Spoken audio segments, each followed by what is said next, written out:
ready to keep you company wherever you are. Carte Blanche, the podcast, brings you immersive, hard-hitting stories anytime, anywhere, every week. It's Monday, and that means it's time for another informative episode of the WholeWeek Wrap with Daily Maverick and Carte Blanche.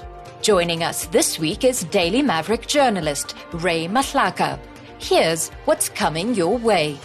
Another tender, another scandal, but it might not be too late. Then it's back to school for ANC members. We ask, what's the point? There is no school, Liz, that can teach you about ethics and morals and doing the right thing. You know, no school around the world can teach you those principles. It's something that comes innately, something you're born with. Later, the US elections are here, and it could be an uncomfortably close race. And a win for families as Tiger Brands offers to pay up. But first, this past week's mini-budget was hardly one for the history books. With a strong emphasis on early retirement and public-private partnerships when it comes to infrastructure projects, we unpack some of the key points. Welcome back to the show, Ray. It's always amazing having you with us. How are you doing? I'm good, thanks. It's a brand new month, November, and this year is nearly over. A few more weeks left, about 8 or so, and bye-bye 2024. Yeah, but on to today's show. And last week was obviously budget week with Finance Minister Enoch Godongwana's delivery of his much-anticipated medium-term budget speech. In summary, his address was short and sweet, but that doesn't mean there's not a lot to unpack. So take us through some of the main points of his address. I think everybody anticipated this budget because it was the first budget that Godongwana delivered under the government of national unity. And this budget is very important because it gives an idea of the government's spending priorities for the next 3 years. In fact, I thought there'd be a lot of influence in how this budget was assembled or formed, because there's this new government of national unity which comprises of the DA. I thought maybe the DA would have a bit of influence in how this budget is compiled. But actually, we didn't see any influence from the GNU partners in how the government plans to spend money or manage public finances going forward. In fact, I would say it is a budget of continuity, because we really saw all the initiatives that the National Treasury did over the past few years. That was a continuation of those initiatives.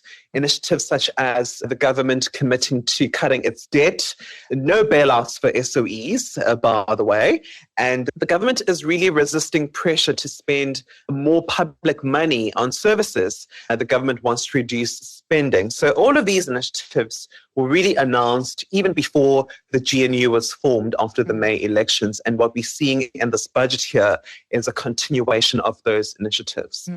Now let's talk about the elephant in the room, and that is, of course, health and education, with a lot of talk being around the loss of jobs and the fact that a national decision regarding budget cuts is now having a debilitating impact on provincial budgets. There really was no mention of this at all, and no sign of additional funding in these sectors. And I'm wondering, is it because the GNU, the Bella Bill and the NHI and the conversations that are currently happening, do you think that maybe they decided, let's rather not touch this right now until the various discussions behind closed doors have been wrapped up? Or is the mini budget just not the right forum for this conversation? Why was this excluded almost entirely? So I think you said it. The mini budget is really not the place to announce new spending measures. In fact, the mini budget is an update to what has already been tabled in February.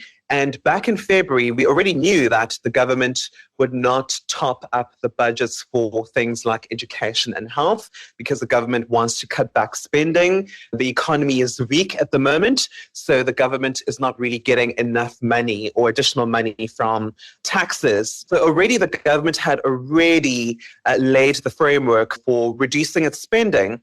And what we've seen so far from the mini budget is that the government is continuing on its goal of not allocating more money to the budget's for education and health. And then just to wrap this up, I think the added emphasis on early retirement also struck me, with government allocating an additional 11 billion rands to basically incentivize early retirement of civil servants.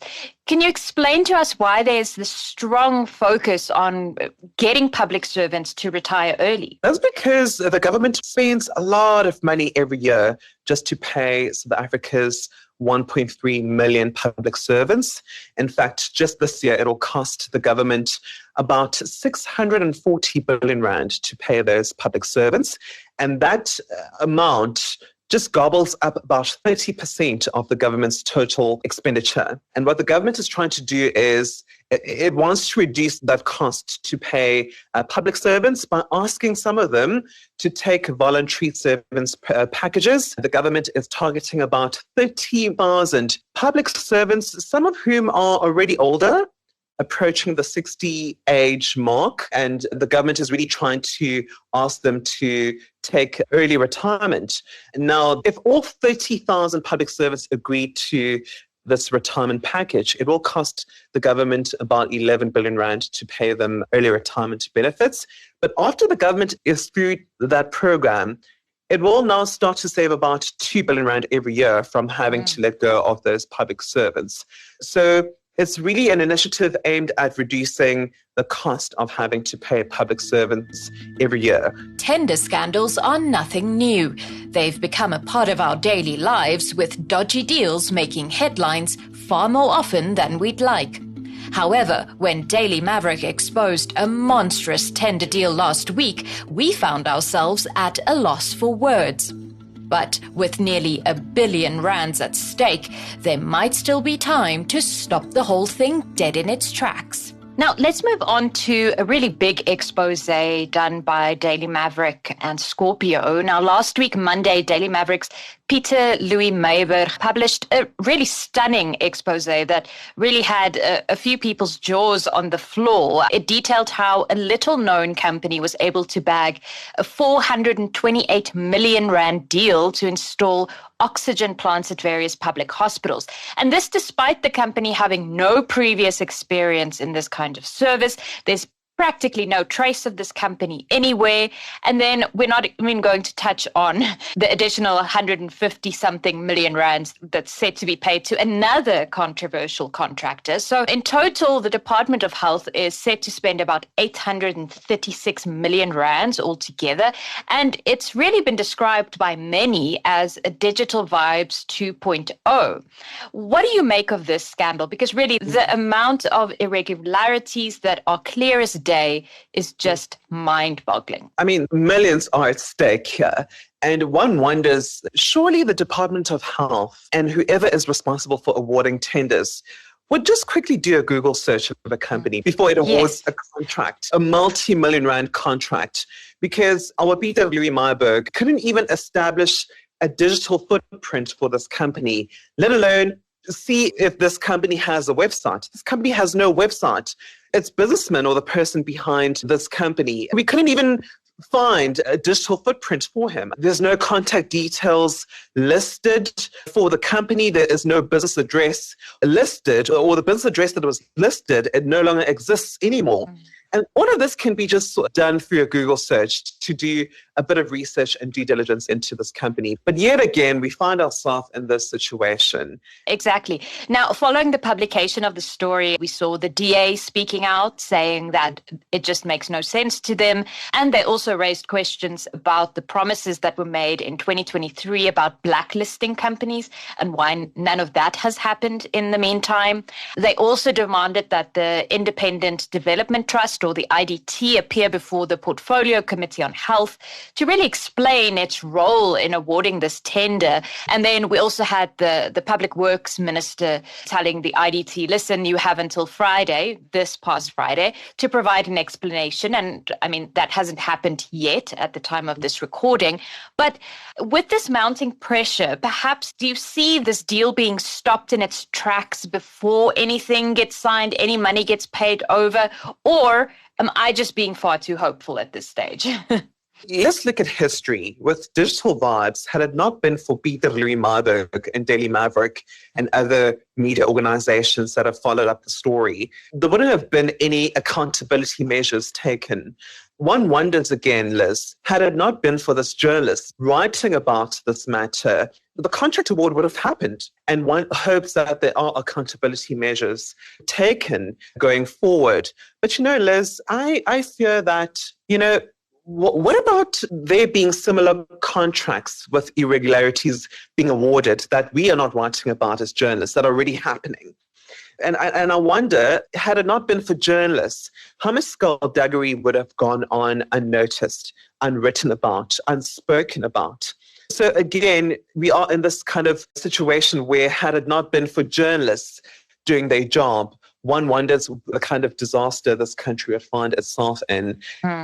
Well, keep an eye on the Daily Maverick website, because from what I've been told, there's more to come in this investigation. There's still a lot more to uncover. So definitely keep an eye on the website for more on that. American activist Jane Addams once said, "Action indeed is the sole medium of expression of ethics." A saying many ANC members should take to heart when it comes to the ongoing fight against corruption. And while we admire any and all attempts at addressing wrongdoing within the party structures, a compulsory course in ethics is simply not good enough. Now, let's move into politics, and it's seemingly back to school for the ANC, this in the form of a mandatory political education course. It's titled the Foundation Course on Political Education, and the aim is to, quote, straighten out the ethics and the morals and the values of the organization, unquote.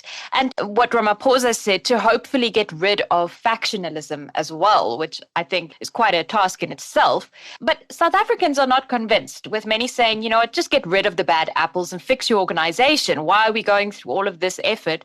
Just do what's necessary. So do you think this ANC crash course, so to speak, is really the answer to the ANC's problems? A short answer, no, because there is no school, Liz, that can teach you about ethics and morals and doing the right thing.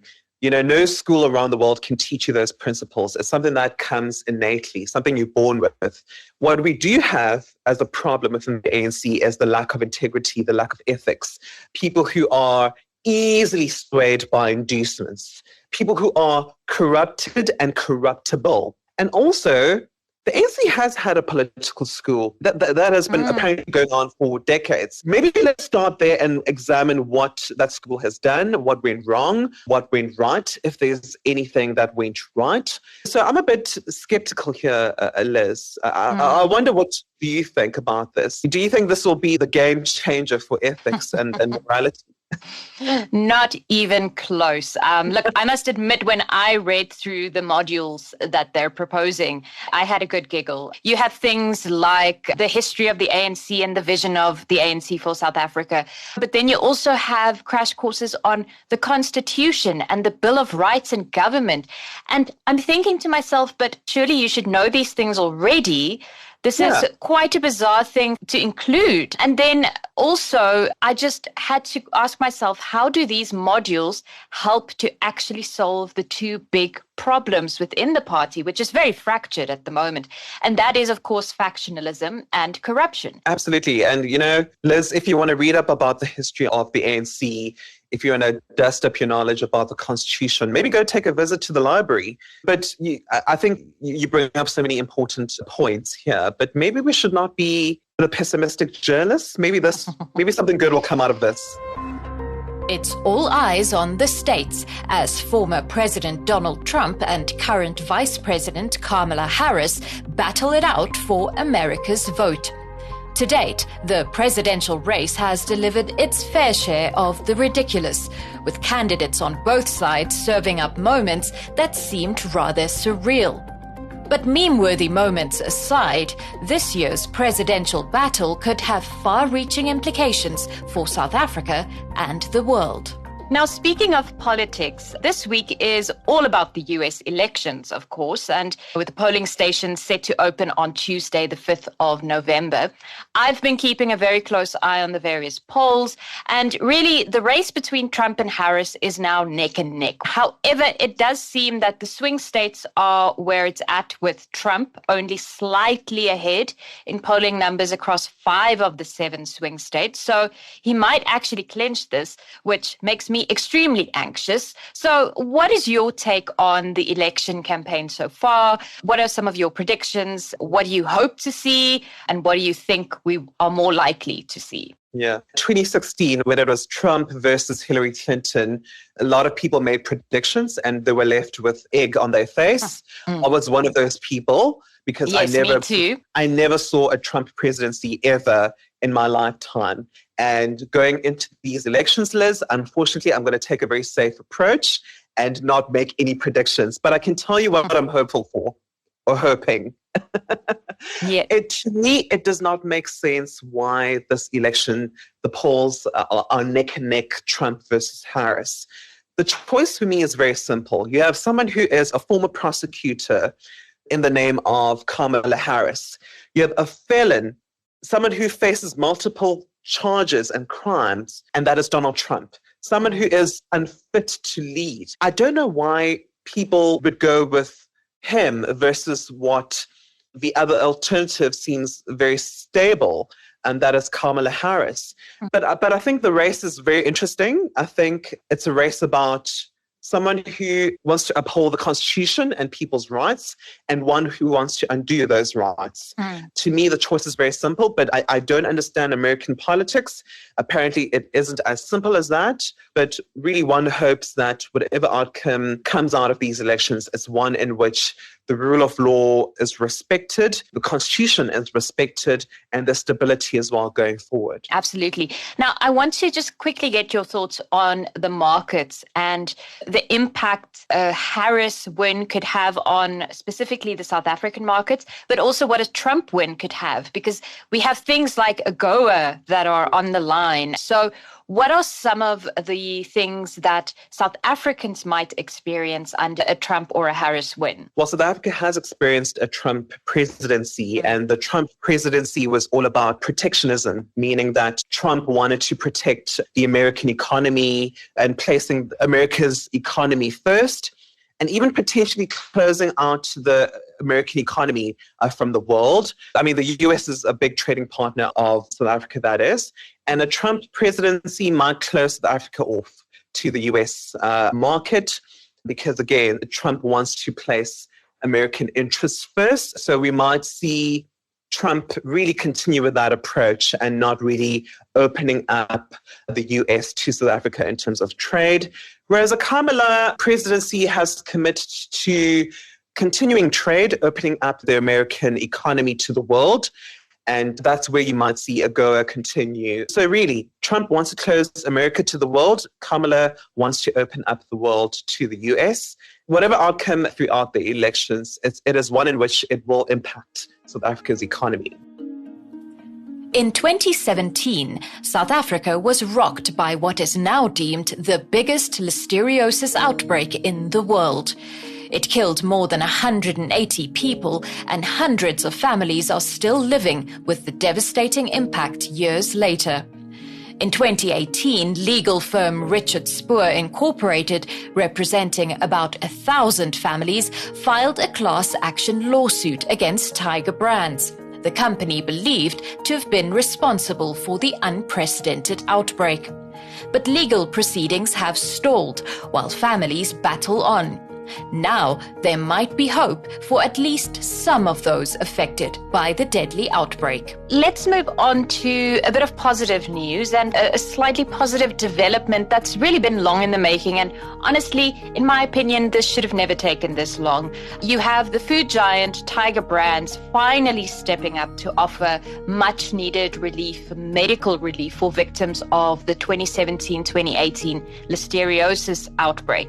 This past week, the company began negotiations with the legal team behind the class action lawsuit to basically determine which which individuals have urgent medical needs and how they can assist them in covering those costs. It's a big win for the families who have suffered really debilitating health complications as a result of the listeriosis outbreak. Indeed, Liz. And importantly, Tiger Brands says offering this kind of support to those families, it is not an admission of guilt. But I mean, multiple studies have been conducted for many years now, which also point the origins of the bacteria coming from a Tiger Brands factory. How Tiger Brands is still denying any wrongdoing, it really baffles me. But I guess we can call this a small victory for the families. But I think for me, the first prize would be if Tiger Brands admits to wrongdoing and for justice to finally be meted out against Tiger Brands. Definitely, because we've spoken to some of the families recently. I know that Daily Maverick also covered this in recent weeks, where we just kind of reflected on the impact this has had on the families. I mean, you have children with debilitating lifelong neurological problems, birth defects, and how these families have to literally indebt themselves to care for their children. So really, for me, that is a massive win. But yes, as you've said, Tiger Brands' liability in the outbreak is yet to be determined by the court, although I can't see it going any other way than them being found liable in this, because as you've said, there's genetic testing, tracing it back to the source. It's undeniable. I'm just happy that this is some closure for at least some of the families, not all of them yet, but it's some form of closure, which I think they desperately need. Yeah, and it's all about justice. And I think I don't like incidences of half justice. I want full justice for any wrongs that were committed to be acknowledged first and take remedy steps. Definitely. Well, it's been a fascinating discussion. We've gone from politics to international news to health matters, and it's always so much fun to spend time with you. And thank you for making the time, and have a fabulous week. Thanks, Liz. Always a pleasure speaking to you. Thanks for listening.